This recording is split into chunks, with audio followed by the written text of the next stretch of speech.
ST महामंडळाला अर्थ खात्याकडून तातडीने 120 कोटी रुपये मिळाले। निधीसाठी प्रताप सरनाईक राजशिष्टाचार मोडून अर्थ खात्याच्या प्रधान सचिवांच्या भेटीला। शासकीय कर्मचाऱ्यांप्रमाणे एसटी कर्मचाऱ्यांना पगार करा, महामंडळाचे अध्यक्ष सरनाईकांची मागणी। 928 कोटी मागितल्यावर अर्थ खात्यानं 272 कोटी दिल्याची टीका। महिला, ज्येष्ठ आणि दिव्यांगांना दिलेल्या सवलतींचा उत्पन्नावर परिणाम। एसटी कर्मचाऱ्यांच्या पगार कपातीवर अर्थमंत्री अजित पवारांचा भाष्य। कर्मचाऱ्यांवर आंदोलनाची वेळ येऊ देऊ नका, थोडेंचं आवाहन। खोरले प्रताप सिंह महाराजांनी स्त्री शिक्षणासाठी शाळा सुरू केली। खासदार उदयनराजेंचा नवा दावा। खोडसाळ पद्धतीने इतिहासाची छेडछाड करून सपकाळ यांचा सल्ला। शिवरायांचं स्मारक अरबी समुद्राऐवजी राजभवनात व्हावं, खासदार छत्रपती उदयनराजे भोसलेंची मागणी।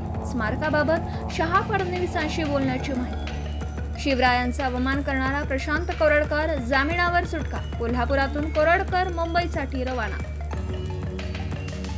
दीनानाथ रुग्णालय प्रकरण पुणे बनावाच्या माता मृत्यू अन्वेषण समितीचा अहवाल सादर, तर तिसरा अहवाल लवकरच सचिवांकडे सादर होणार, सूत्रांची माहिती।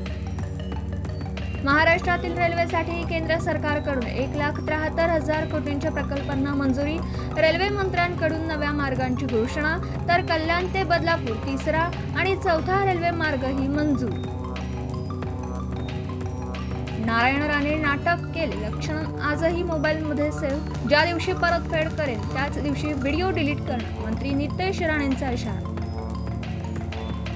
छत्रपती संभाजीनगर शहरातील महिला छेडछाडीला कंटाळल्या। उच्च भागात बाईकवरून येणाऱ्या तरुणाकडून छेड, तर बारामती तरुणाच्या त्रासाला कंटाळून 16 वर्षीय मुलीची आत्महत्या।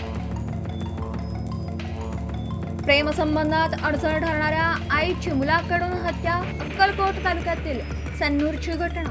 प्रेयसीच्या संगनमतानं मुलानं संपवलं आईला। सोनं पुन्हा महागलं। सोन्याचा दर 96,000च्या घरात गेला। गेल्या 24 तासात 2,000 रुपयांची वाढ।